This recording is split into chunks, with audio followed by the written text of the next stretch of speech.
Hi, what new possibilities will you create? Today's guests will share their story and provide insight. From my network to yours, let's get to it.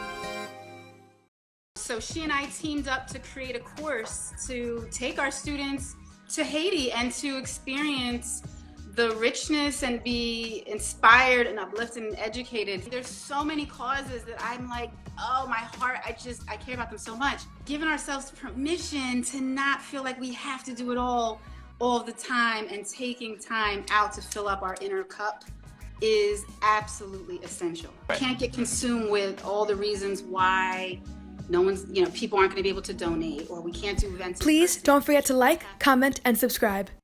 What's up, man? I'm good, brother. What's good, man? What's good? I'm good. Hey, man, I thought you forgot about me. I was looking at the live for Jeezy and everybody else going on. Time. Goodness gracious, I thought you straight forgot about me. No, man. I knew you were a captain, so I got at least 5 minutes. Okay. You gonna DJ some music right now? I'm playing some music kind in the background, man. We need a Black Power music, man. Woo! I mean, just because it's the evening, I got this. What you got, man? Hey, I'm getting some glass of wine, man. Everybody loves the sunshine. Cheers, Chin Don, brother. Chin man. Ain't Jamie over here got a glass too? Look at that. See, look, what the bottle too. Salute. Exactly. So yeah. Want to make sure we call out for everybody. We not selling this per se, but we selling supporting Black businesses. Yes. So Brown Estate is what it is. Great wine, great people. Had the opportunity to meet them. But from my perspective, I want to try to support Black businesses as much as I can, and it's even better when it's really, really good stuff. So yes, that was good. Not only we had the bottle. Zippendales. To your point, we actually are members. Correct. Yes. So we go. I can't wait to go back out. We are members. So what's good, man? I ain't seen you forever, man. This stuff is crazy, man. I should see you like once twice a week. Huh? Yeah, I know, man. It's crazy out here in these streets, man. As you can see, I'm doing my Jay-Z afro. I love it. Look at, I'm like, yo, you got hair in your head, man. That's how I feel, man. That's how I feel. Look at my beard. I grow my beard back. Yeah. It's getting thick again. Okay. With the Sooner. Yep. Philadelphia Freeway, Broad Street. Yo, got to. Hey, what you? She like the beard. She's like, I like it now. I know you would, baby. Just don't put any Beijing in it. Just keep it all natural. All natural, man. All natural. Important. Yo, we gonna have fun this chat, y'all. So everybody, I don't even know what week this is now. We're I don't even know, man. Week 12, week 13. Week 13, I think it is. This COVID-19, and the world we are home, self-healing, self-reflecting. The world is too self-reflecting. We're in the midst of this self-healing. And there's a lot going on, man. I'm so glad to my brother over here, my man Ryan. This is dope. This will be a fun conversation. I tell folks to tell people to join too. Click the little arrow, like a little airplane arrow button. Invite everybody to come through. So, Ryan, who are you, man? Tell me about yourself. That's a loaded and complex question. On purpose. But yeah, no. So to tie it into what you highlighted, if I had to sum myself up in a few things, and what you promoted out is that I am a connector, I am an investor, and a philanthropist, and that sits on top of the core basic stuff, which is all about family and making sure that we take care of family and friends and things of that nature. But if you look outside of that, I pride myself on connecting people, being an investor in philanthropy. So what I mean by being a connector. So what does being a connector mean? So, I would say that I am very, Oh, that's Michelle here. Let me see the whole crew joining, man. The Michelle. whole crew we ain't seen in a long time. Sidebar, so Michelle and I usually have a meeting right now at this point in time. So we all took off so we could be here with you. I love y'all. Thank y'all. Thank y'all. Yeah, man. And shout out to Michelle. Thanks for helping us out. Definitely appreciate that. And I know that I owe you a bottle of wine. I got you covered. Here you go. Yeah, give her the empty bottle of the brown. That's a bottle. But yeah, man. So going back to the connector part of it. So, you know, I pride myself on being resourceful. You know, and resources can come a number of different ways, right? Like, I'm not the richest person in the world, so I'm not Jeff Bezos. You know, I don't get to hang out with Jeff like Jesse does.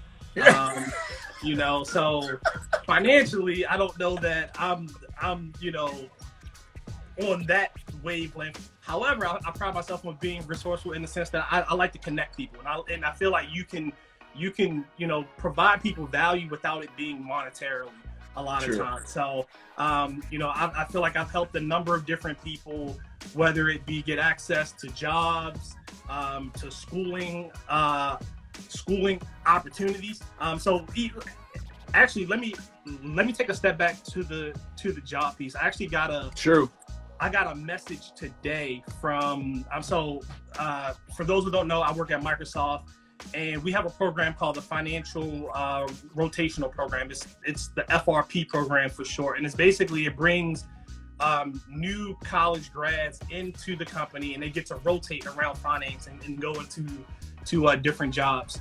And one of the individuals who is our current FRP reached out to me today and just said, Ryan, wow, I'm talking to an incoming FRP who knows you, and he said you inspired him to apply to Microsoft. He lives in Ohio, and we did lunch today, and I mentioned your name, and he's like, you were the reason that he joined Microsoft, right? So like, this showed up today. That's at 1:34 p.m. Right? So I met that gentleman once. I recall that it was in St. Louis at the NABA student conference, and just told my story about, hey, like, this is what I'm doing. This is what I've had the opportunity to do. He followed up and reached out to me. So shout out to him for, you know, taking the steps necessary to follow up. And, you know, oftentimes that's all you need to do in order to get opportunities is follow up. Right? Yep. So shout out to my boy Alex, who's laughing at me right now. You know, but so, you know, that's what I would say from the connection standpoint. Like, I like to be able to connect people, and I would say that, you know, I've personally been a benefactor of connections also. So if I was to look at all of the jobs that I've had, with the exception of maybe 2 of them, I've gotten out of a NABA connection or network, or from the NABA conference directly. So either directly or indirectly, I've been able to, you know, get value from the connections that I've had. That then yields money, right? Like being able to go and support yourself and your family. Yeah. From a school perspective, you know, so I was, you know, I'm intertwining some of my background here. So I'm bachelor's in accounting from Florida A&M. So shout out to HBCUs, and, you know, making sure that we represent the HBCUs and that they continue to live and thrive. That's really, really important. I then ended up getting my master's in accounting from the University of Notre Dame. So anybody likes the movie Rudy, or you know, the tradition out there, like, it's a great school to go to, but was able to kind of go and do that. And then I was blessed enough to be able to go get my MBA from Yale. So that was one of those. How many schools, man?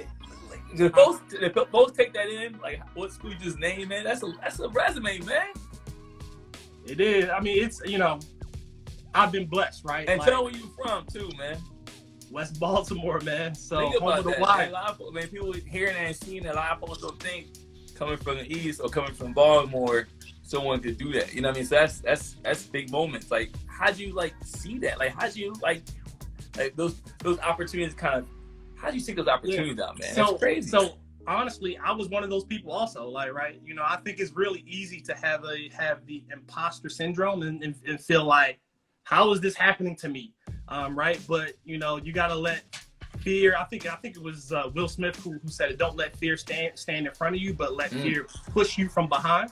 Hell right? yes. So allow the fear to push you from behind, and that's kind of what I've always tried to do. So, you know, as I mentioned, growing up in West Baltimore, my mom was a principal in the Baltimore City school system, and you know, education was really important to her. But I was also really, you know, very much into basketball. Myself and my brother, that's his jersey right behind me. Shout out to Florida State. Todd Galloway. Used to fry Chris Paul for the record.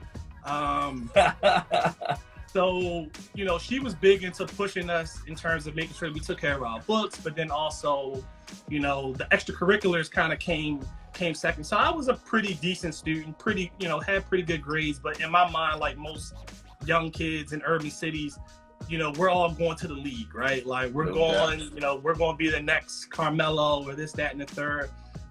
So, you know, I was accepted to a number of schools coming out of high school, because I had pretty good grades, and I had a pretty well balanced background in terms of the extracurriculars that I did. So I got into Morehouse and the University of Pennsylvania and Maryland, Morgan State, and then Florida A&M actually showed up at a couple of my games, and said, hey, we want to offer you a scholarship to come play at Florida A&M. And I kind of figured, you know, it was Florida, it was free. Like, you know, I was tired of hell yeah, it's Florida. All the blizzards on the East Coast. So I figured it was Florida, you know, great opportunity.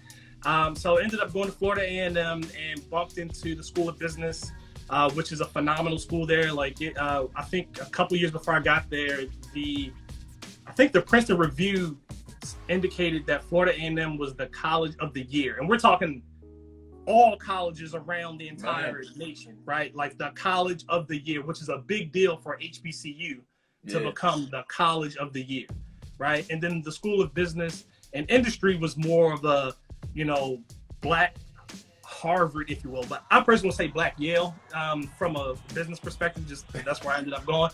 But the business school was really, really good. And so from there was able to go and start working at Ernst & Young. Ernst & Young had an opportunity for me to go to the University of Notre Dame and get a master's in accounting.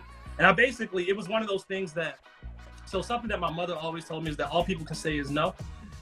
So, you know, I've always tried to at least show up for the opportunity. That goes back to the young man that I mentioned who is joining Microsoft now, primarily because he followed up with me. He followed up and I said, hey, you know, this is a program that you should take a look at. These are the links. He did all the work, but, you know, he didn't even know that it existed without reaching out, right? Yeah. And you know, so the other thing I will say is exposure is the great equalizer, right? Like, you know, if you don't know that a thing doesn't exist, you can't go and do it, right? So ended up going to the University of Notre Dame. You know, that was primarily again, it was a great opportunity because the firm was going to pay for it. And I needed the credit hours in order for me to sit for the CPA exam. Gotcha. You negotiate that up front? You negotiate that up front of your offer, or you saw the opportunity within the firm to explore that? That's dope. Yeah, so it's actually the latter. So it was one of those things that I heard about the program because Ernst & Young would come recruit at Florida A&M. So I heard about it. I was like, it's a pretty dope program. But again, it's like imposter syndrome. I'll never get into that program. Like, whatever. So the thing was, Ernst & Young Baltimore flew me up to come go through the loop cycle and, you know, did that. They said, hey, we're going to extend you the offer. I was in the office. I remember it to this day. I was in the office with the managing partner at that point. Said, we're going to extend you the offer, you know, like your background. And I said, hey, by the way, I've heard about this program called the YMP program. It's the Your Master Plan, where somebody can go to the University of Notre Dame or the University of Virginia, wondering, you know, if the firm supports that. And he was like, honestly, we do. And nobody else has asked about it. Wow. Go get the GMAT score and it's yours. You got it. Done. So it was that simple. That's how I ended up going to the University of Notre Dame, and that was the #2 accounting program in the nation at that point. So it was mainly because I asked, and that goes back to what my mom used to always say to me is, all people can say is no. You should at least try and put yourself out there, and good things can potentially come. No, that's huge. I mean, man, it's so huge because people, I hear stories all the time, and hopefully Jessica's on here too. One of her friends, she was sharing, the teacher was sharing how she took the step to apply for college, but her own mind thought she wasn't good enough, so she never opened up the letter. Yep. She went to another school. Years later, she opened up the letter. She saw she was accepted. So she literally blocked her own self from the opportunity. And we do that so often, how we literally will block our own self. Even some people go past the point of asking and will still not follow through. Some people won't even ask. They won't even see. They're so afraid of rejection or looking bad or getting a no. For me, I'm like, for me, and everyone knows you know me too, a no is my motivation. I'm like, oh, okay, no? Okay, we find another way how to do this, right? And so for me, I'm inspired by a no to figure out how to figure it out, right? Because no, this means, okay, that's just one path to not get there. This doesn't mean that's the only path. Let me see another path. Let me see another path. Let me see another path. Let me see another path. Boom, I'm there. If I accepted the first no, I definitely wouldn't be where we at now. I wouldn't be in Seattle. Well, technically I'm in Westchester right now, but I wouldn't be in Seattle at Amazon. So to your point, I'm glad I wouldn't be out here either. So I mean, so take it back, and I know that we're jumping around a little bit. And one thing, Fernando, I see you talking about Ryan was your mentor. I'm still alive, brother. Just FYI, I'm still alive. You're still my guy. We're just not going to the Golden Dragon next time, okay? My Baltimore people know what I mean. I forgot my train of thought. What you say it again? Well, put off that one though, because I think is someone asked a question in previous chat about mentorship, right? And I think is a single transaction or goal to get to. I realize that mentorship, you can call and respond anytime. I have mentors I haven't talked to in years, but I know the moment I reach out to them, it'd be the same exact love as if I got when I talked to them last time before. So I always tell people, once a mentor, always a mentor. And the mentorship goes both ways, man. I learn just as much from my mentees as I learn. I hope they learn from me. And I think to your point, I think it's what makes it so connected to NABA, which is National Association of Black Accountants. People in the officers on the board. Can you tell us about what inspired you to get involved in NABA, how that helped you propel your career and connections there? Yeah, so I actually got my train of thought back. There you go. One more thing. And this goes to the point that you were making, Jesse, about like us moving out here to Seattle. Yes. I mean, I feel like I've made a number of different moves in my career and my life that, my friends home, even some of my family members are like, why are you doing that? Like, why do you want to go and do that? Why does that make sense? Yeah. And it's because like I'm not afraid to try, honestly. Like I'm not afraid to put myself out there. I failed way more times than I've been successful.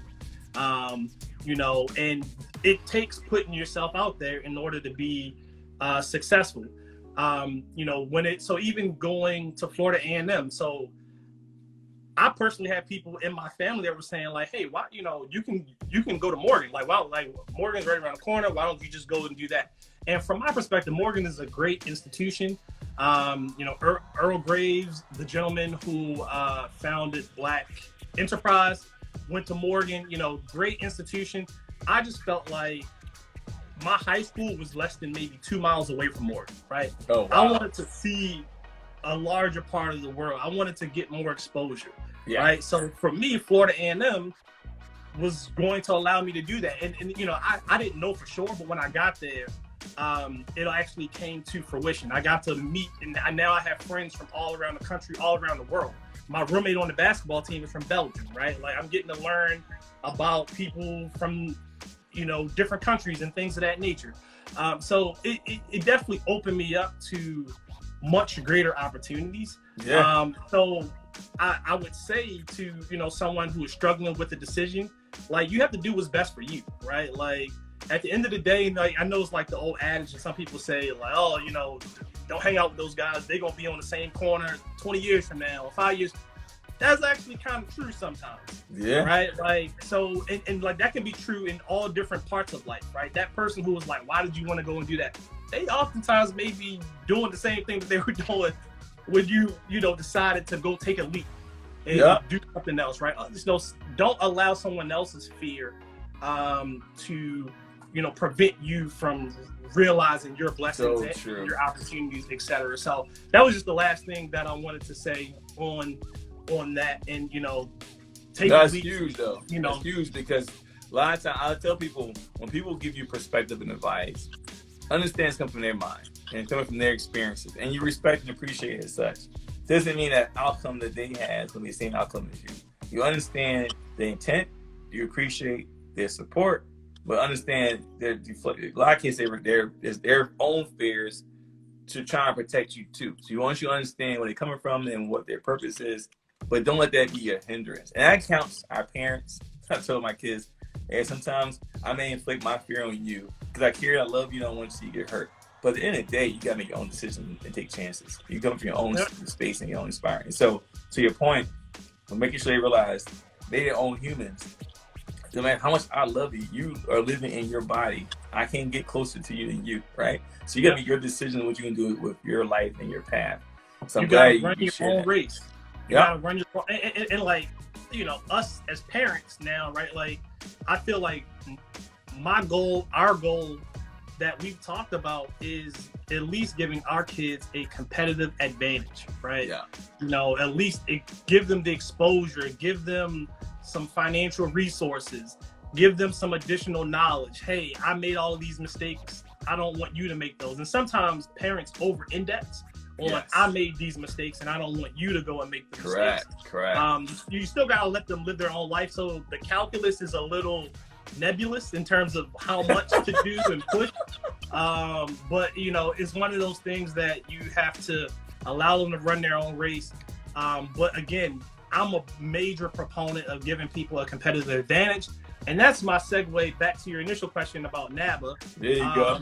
So NABA, the National Association of Black Accountants, is our motto is lifting as we climb, and we're primarily here to further diversify the field of accounting and finance. So it's all about, how do we get more, brown and black people into the field of accounting and finance. It was founded in 1969.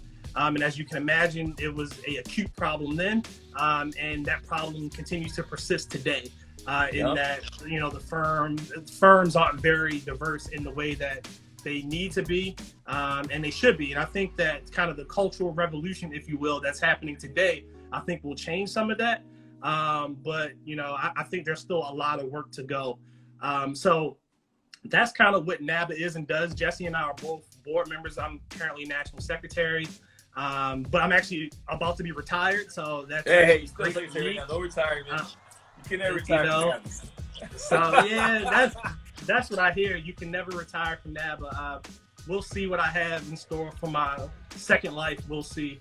But Jesse's actually about to, go and, become our national treasurer and be in charge of all of our finances. So I'm looking forward to kind of partnering with you, and, any support I can give you as a retired member, let me know. But looking forward to it. I'm gonna pull you on my committee. You can't go nowhere. I'm sure that I'll find a way onto your finance committee. Exactly. Not sure how, but we'll see. I have my bachelor's degree in sociology. I want my CPA. What steps do I need to take? And she said she's been working for an accounting firm for 20 years. Yeah, so there's a couple things. So each state has different rules. So I would check out NASBA, which is the National Association of State Boards of Accountancy, and they can provide you the guidance for your individual state's rules and regulations around sitting for the CPA exam. Each state is very different. So there's typically prerequisites. So you have to have a certain number of accounting classes. It may be 40 hours, things of that nature. So one, you will probably need to go do an audit of the number of accounting hours that you already currently have. So you can figure out if you need any additional hours. Hopefully you don't need any extra hours and you can just go and start sitting for the exam. Most states have gone to the 150 credit hour rule at this point, which means that, you know, oftentimes you either need to have had additional classes after your bachelor's or have a master's degree that helps accrete to about 150 credit hours. So I would definitely start with checking the NASBA website. But then once you figure out, you know, all of your prerequisites in terms of having the number of credits that you need, then, you know, you basically start getting ready to prep for the exam, which I personally use Becker CPA Prep. There's a number of different ones out there. There's Blime. There's all different types of CPA prep that's out there. Start studying for the exam. It's 4 parts. It's taken online. Well, it's taken at a testing center. I think it's like Prometric is where it's probably still given today. But yeah, that's I would say those are kind of the first few steps. She had a response to it. She had a reaction to it. She had a reaction to it too. She said she asked, called, email, no straight answer. Yeah. What? So you asked, called, and emailed NASBA, National Association of State Boards of Accountancy. Let me see. Let me see. Oh, different question. Yeah, our online school credibility. So I guess the question is that word French? I'm just playing. She said, yeah, she did. No, NASBA, she said she called. Yeah. NASBA. Yeah, so actually, if you can find me on LinkedIn, because I mean, most people on here, I don't want to give my info here, I guess, but like just find me on LinkedIn. It's Ryan Galloway on LinkedIn. And you know, find me, shoot me a note there. I know somebody at NASBA that I can reach out to on your behalf and get somebody to get you some additional information. Connector, baby. Connector, baby. So yeah, and then to your I mean, that's what it's about, man. And then to your other question about if online schools are credible, I mean, I think in the past, like, people have had the perception that like, oh, online schools aren't credible. But if you think about what's happening today, all schools are online. Yeah. Right? Yeah. So if you think about it, all schools are online. Right? Yeah. So the world has shifted, and like, yeah, I think people's thoughts have had to pivot a little bit. You know, I think it was just this old school thought that like, oh, you have to go to a brick and mortar school for it to be, you know, reputable and things of that nature. But in my opinion, that's not the case. They're oftentimes teaching from the same textbooks, the same curriculum, etc. You know, as long as NASBA or, you know, the accrediting body accepts those credit hours, I think it's a great option. It can oftentimes save you money because online schools don't have the infrastructure that brick and mortar schools have, so they don't have to charge you arm and a leg. But that's a whole nother conversation. Yep, no dormitory costs, no relocation costs, no travel costs, no any. You spot on. I think we're shifting the mindset all over the place when it comes to working remotely, to school remotely, online learning. It's opened up alternative pipelines for hiring now. We're looking at online schools for hiring talent, where in the past that wasn't the case. So you're right. So, because some people ask the question too, can I land a job post a degree? The answer is yes.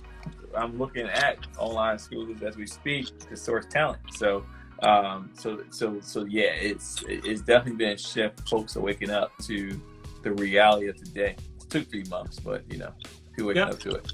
And just to call it, one, Tanisha she wants to make sure that I give her ghostwriting credits for, she must have typed what I said already, but sure, you said it. But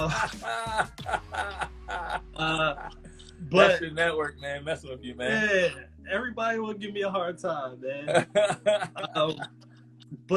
No, so one of our good mutual friends, Carlo, actually works at an ed tech company, And what they do is they help, the company is called To You, and they basically help brick and mortar institutions get online, right? Like, I mean, I think a number of, the old school brick and mortar companies are understanding that their business model has to change. And, in order to reach a broader swath of individuals and students, in order to get the economics to work, because running brick and mortar colleges are really, really expensive.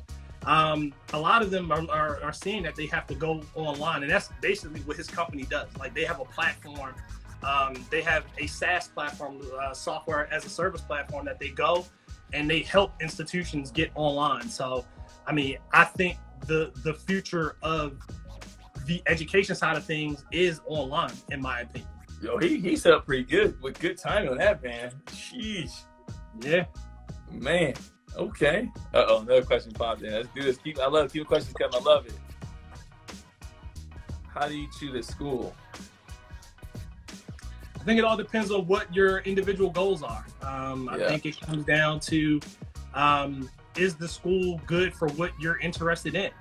I think certain schools have, I'll give you the example that, so for undergrad, for Florida A&M, I went there because I wanted to play basketball. Like, I happened to bump into the fact that the School of Business was really good. That's the mind of a 17-year-old, right? No like, doubt. I just want to play basketball. And so in terms of me going to Yale has a really good MBA program with an emphasis in healthcare. And at that point in time, I was working in a U.S. government healthcare think tank. And I wanted to learn more about healthcare. And I felt like it would, help me personally, because that program focused on that. And it was good within that, right? It also had a really strong program in general. So that's how I ended up selecting Yale and saying that, hey, this is what makes the most sense for me. But I think it's an individual decision. You just got to think about what, where you want to go and where it best lines up. Yeah, I love the fact, to your point, I love the fact now with technology, we have access to so much information and research. And to the point now you can put your criteria, like to your point, what's important to you. It'll help filter down to what schools that you may be interested in. I'm learning a lot. My baby girl is going to a senior in high school. She's a 3.9 something GPA, very gifted, smart. And so she's like looking at schools right now, got her top 10 list. I'm like, man, she's telling all this information, what she's looking at, why she's considering this. I'm like, man, just access to information that's free, accessible. Just Google, right? Where she just do quick searches and find out. And they also got software out there too, obviously, that helps selecting schools. So it's kind of cool. Yeah, man. Yep. So, man, what we can't not talk about what's happening now. So actually, before I go there, what's all behind you? I see you got some trophies back there, some awards back there. What you got going back there, man? Oh, I mean, some light hardware. I don't know. No, it's keep, again, just for everybody, me and Jexi joke. So yeah. So actually really honored. A lot of those are NABA trophies or NABA awards. So was blessed enough to get a chairman's award and chapter president of the year back to back, like the Bulls. But I mean, like, really, these awards though are the work of the chapter, right? Like, we were blessed to be able to have a good group of people in our chapter that cared about the mission. They cared about helping people, cared about helping our students. I was just blessed enough to be the president at that point in time. I also was blessed from the perspective that I had great leaders before me. So Tina McIntyre, Carlo Young, and others, Calvin, others that helped me kind of learn and ascend into the leadership role within NABA. And before we pivot, I want to say something else about NABA. Like, NABA, no doubt, for me has been a safe space. So, I as a kid stuttered a lot. I still stutter some as an adult. And NABA was a place that allowed me to work on my professional speaking, on my executive presence, to basically to give me a platform to create the confidence that I needed, that I can now then in turn take to the workplace, right? And be confident about what I'm saying. And what you'll find a lot of times, in corporate America, it's not, you can have the best solution, but if you don't communicate it, confidently, even if it's wrong, sometimes people will follow you. And it's wrong, but you communicated it confidently, right? Correct. There's a halo effect that people that give to individuals that exude confidence, right? And NABA has given me that ability. Again, I still stutter some, right? Like I still trip up over my words, but Navigate has given me the platform to be able to go and try to push through that. I still try to push through it today, and I will continue in the future. But I think other people can use NABA a number of different ways. It can be network, it can be job opportunities. It can be, if you have a question about something like, hey, the new lease guidance, I don't know what's going on with that. I need to reach out to a friend. My boss is asking me about it. There's been plenty of times that I've had technical questions. I'll reach out to people and friends in my network. How does one join NABA? So www.nabainc.org. You can join on the website, but I would also I would say the most,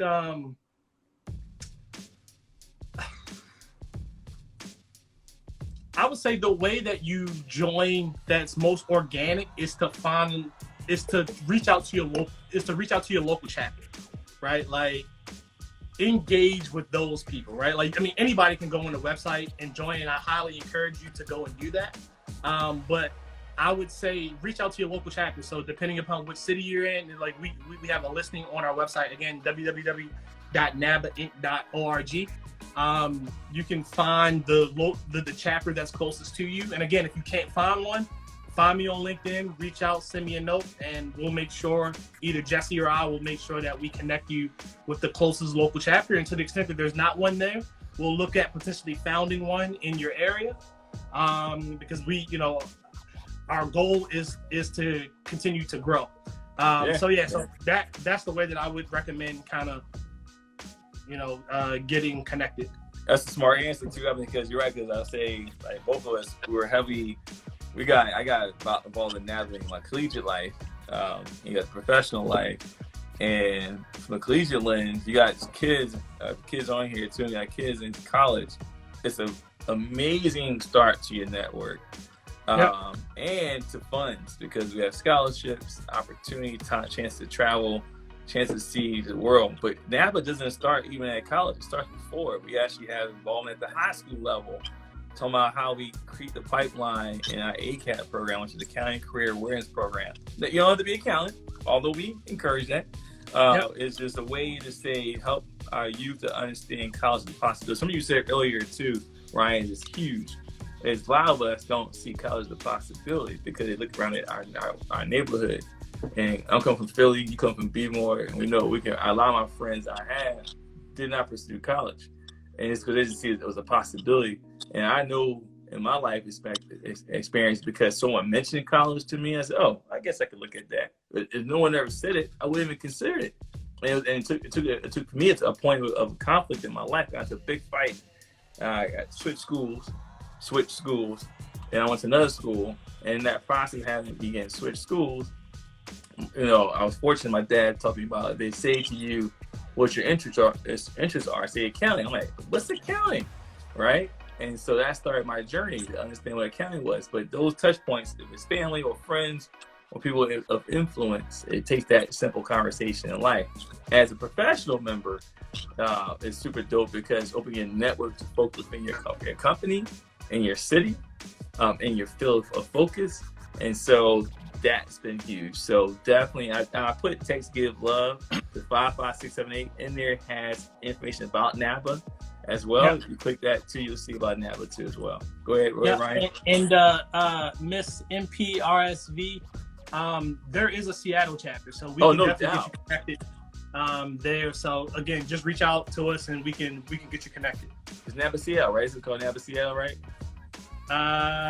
It's either NABA Seattle or it's probably nabaseattle.org. Think so. Never said that word. Yeah. I always say, lifting as we climb. And you mentioned mentoring, being connector, and so forth. Is how we all grow, right? Lifting as climb is our model for NABA, and I think it's a personal model too. What's some key points you want the audience to take away from what you've been sharing so far? Yeah, so exposure is the great equalizer. Like I'll continue to say that exposure is the great equalizer. You can't go and do what you don't know exists.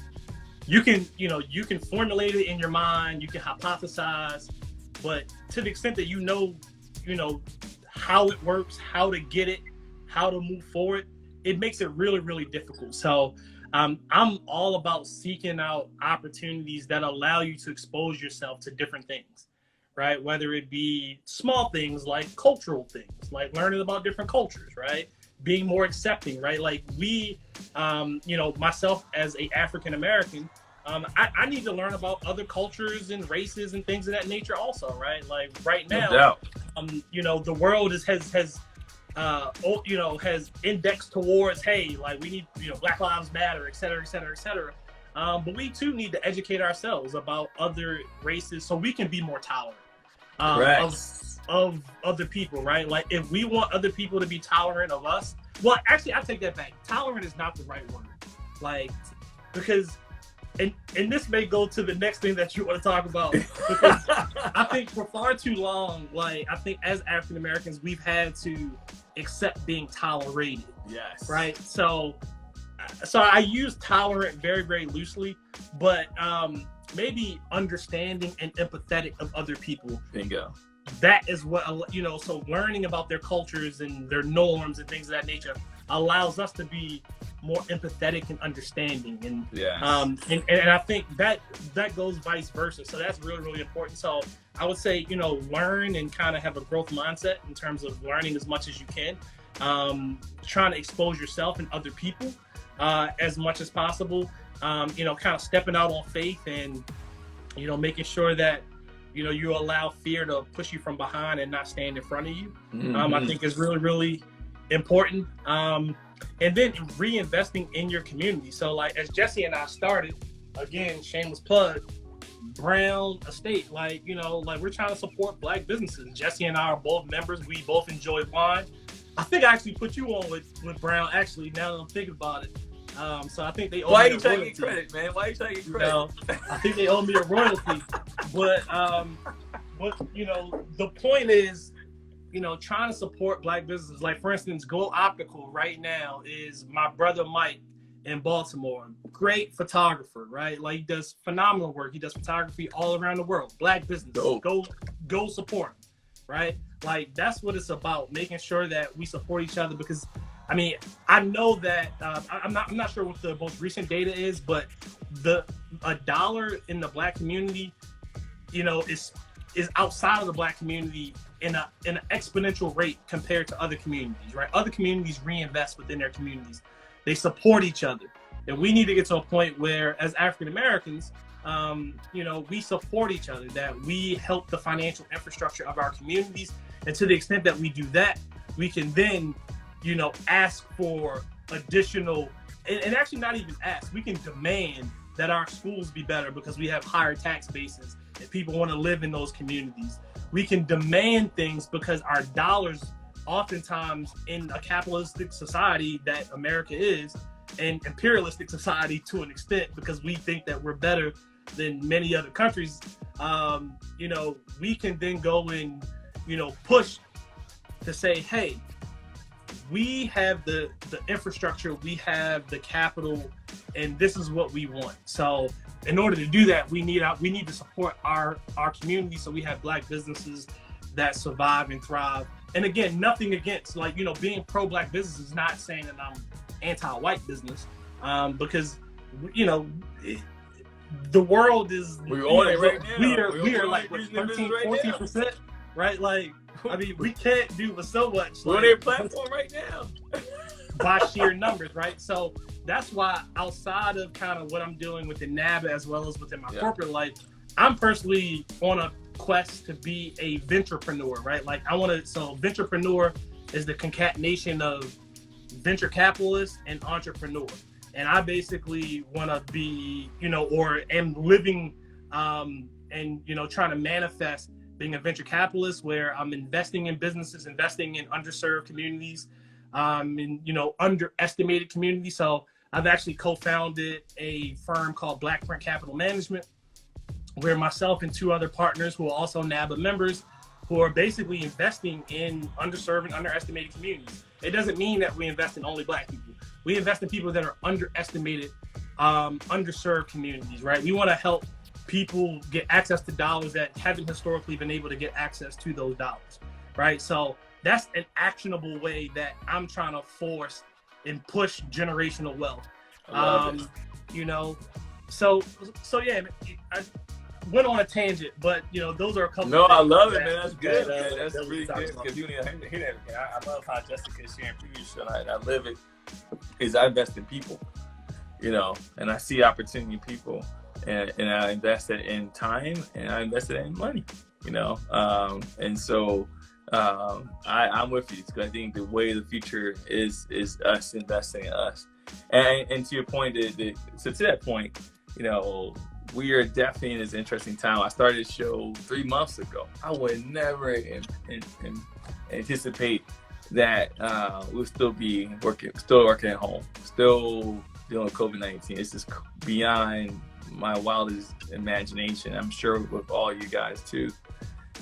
But like you said, like in careers and life, managing through uncertainty is part of our norm. And so for many of us, is how you strike that balance and continue to take steps forward, continue to action, and continue to make those movements. So I'm curious now. Our question kind of, Shannon, I was asking about what possibilities you create, but I'm interested. What have you learned so far? What's been opened up for you? And now you add on the other layer regarding to just the blatant social injustice that's been happening to us and right in our face. We can't ignore it. That we know has been present for a very long time, right? And what's opened up for you, man? What's been opened up? Yeah, so I think what I've tried to do with the time being at home is be intentional about using the time. Like, one, we have to do, personally, I feel like I work more now that I work at home than I did when I was in the office. Oh, shit, hell yeah. So shoot, yes, sorry, bad word. Hey, Karen, sorry, nieces. Yeah, it is what it is. So I try to be intentional about using my time and, when I'm not working professionally, working on my business, and looking at different opportunities to create generational wealth for myself as well as for my community. So, a couple things, I've been working on. So I have a retail optimization engine technology that I'm working on, but then from a community standpoint, looking at opportunity zones. Right, like so, opportunity zones was a part of the Tax Cut and Jobs Act of 2017, I think it was. It was Trump's tax bill. Who's and Trump? Basically, who's Trump? Sorry. Who's Trump? Oh no, sorry. You're a president. Yeah, nah. Go ahead, continue.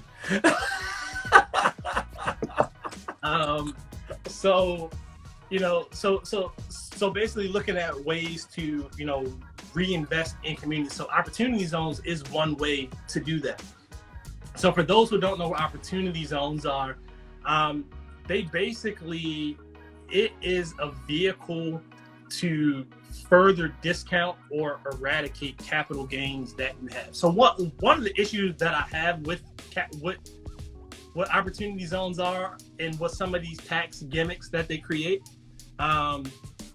actually, you can't post that tax gimmick thing phrase because like somebody might come back at me later and like tax gimmick.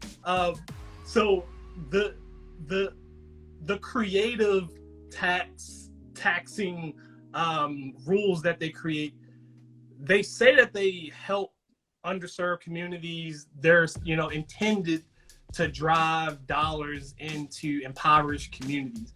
The problem is if you think about who has capital gains typically. So capital gains are, when you buy stock at $100 a share and it goes up to $200 a share, you've now made $100 of capital gains. That is your earnings. those are the capital gains. Our communities, we typically don't have people that, have capital gains or are investing in the stock market heavily, etc. So although I appreciate the intent that we want to have dollars be invested in these underserved communities and communities that are impoverished, I feel like it's not the right people investing there. I feel like investment is long-standing and not myopic if you have people that actually really care about that community and want to stay in that community and will stay in that community no matter what. So although I think opportunity zones it's a great structure to be able to help people facilitate investment, I feel like we need to find ways to get the community to invest in their, in itself. And then I think as the community invests in itself, it starts to manifest in into something else, right? There's synergy that is created when you have people who have more of a vested stake that will say, hey, no, this is my community and I'm investing in it. So I say all that to say that's what opportunity zones are, looking at, finding ways to, create one, but then also help West Baltimore, which is where I grew up. So, have access to a commercial building in West Baltimore that currently working on refurbishing it. The long-term goal is to have that ultimately become a job training center. So, I'm thinking of a few things that we could, train people that have, low skills, no skills, or want to reskill and retool. Have people come and get some skills that they can go and then be economically viable. So electric cars. So I feel like that's the future, right? Combustion engines, it's what we have today, but electric cars are the future, right? I still like my car. I like my combustion engine. Huh? I like my engine. You are, but I'm being a tree hugger right now. So although combustion engines sound great and there's a ton of torque and all kind of stuff that you get with those, it's not good for the environment. So but I say that to say, I want to teach people how to fix electric cars, right? Like I feel like that's the future. Also from a technology perspective, helping people learn about data centers, about 5G, how to set it up, infrastructure support, to create smart cities, right? Like how do we have the infrastructure of our cities become smarter? And then the last thing, which is like a pet project, is I want to teach people about wine, and have an urban winery. And that's just a personal pet project. Would love to have my own personal wine label that is produced and manufactured in an urban setting. So I like that. You put of it out there, man. Let's create it. Let's create that possibility, man. Yeah. So already have the building. So just moving forward. So those are a couple things that I've been kind of looking at and doing and thinking about. In this COVID world, and just trying to learn as much as I can, learn new skills, again, using the time intentionally. So I probably didn't answer any of your questions. Hey, I want to make sure, can you sign me a part of that? I'm down with that idea. I want a Mr. Rose label in there somewhere, Yeah, I'll talk to marketing about that and see how that'll look. Hey, Mr. Rose sounds like a cool bottle of wine. I don't know. I'm biased. So we take requests, so we can create a private label for you. It'll be expensive. I got the logo already. Yeah, we can create a private label for you. It'll just be expensive. Hey, my sister does Navajo seminars for children who want to become accountants. We do for high school. We'll talk about that a little bit, Ryan. Yep, it's called ACAP, the Accounting Careers Awareness Program. which is typically and when I say typically, I caveat it because we're not in a typical environment right now. And typically it's basically hosted on college campuses around the country each summer, where we have high school students descend on a college campus, and effectively they go there for a week or two and they learn more about the field of accounting and finance. It's typically a relatively low cost or no cost program, depending upon corporate sponsors and things of that nature. But this summer, I am aware that many of the programs have gone virtual. So we can get you additional information on the program that makes sense for you. I was going to say program that is nearest to you, but at this point, because it's virtual, it doesn't matter. It could be in exactly. Yeah, she's in Hiroshima. She's in Philly. She's in Philly chapter too. Philly's a big chapter, so yeah, she's in Philly chapter. Yeah, you're right. I was, one of my proudest moments was getting Jason, my son, involved into ACAP when he was in high school. And it was cool because that year they decided to host it at Drexel, and I wasn't in control of the ACAP program. I wasn't on chapter board at the time.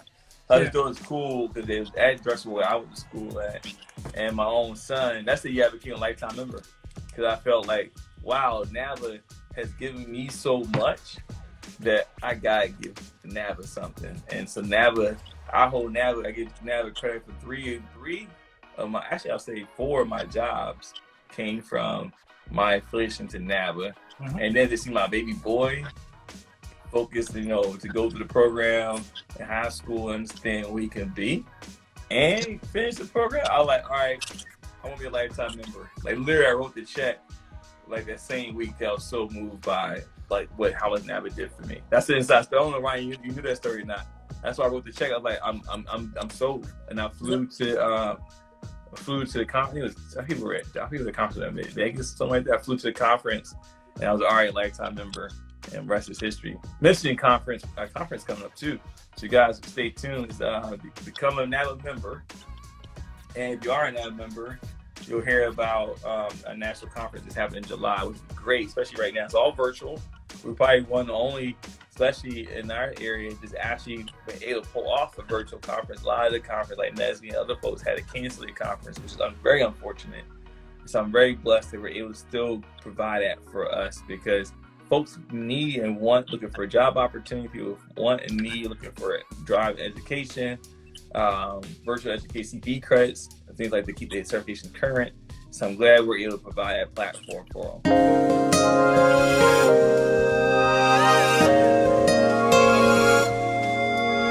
Hello, this is Mr. Rose. Thank you for tuning in. Be sure to come back every week for new podcast content. Special thanks to my daughter and her team and all their hard work putting this content together. Be engaged, be aware, be ready, be heard. Thank you.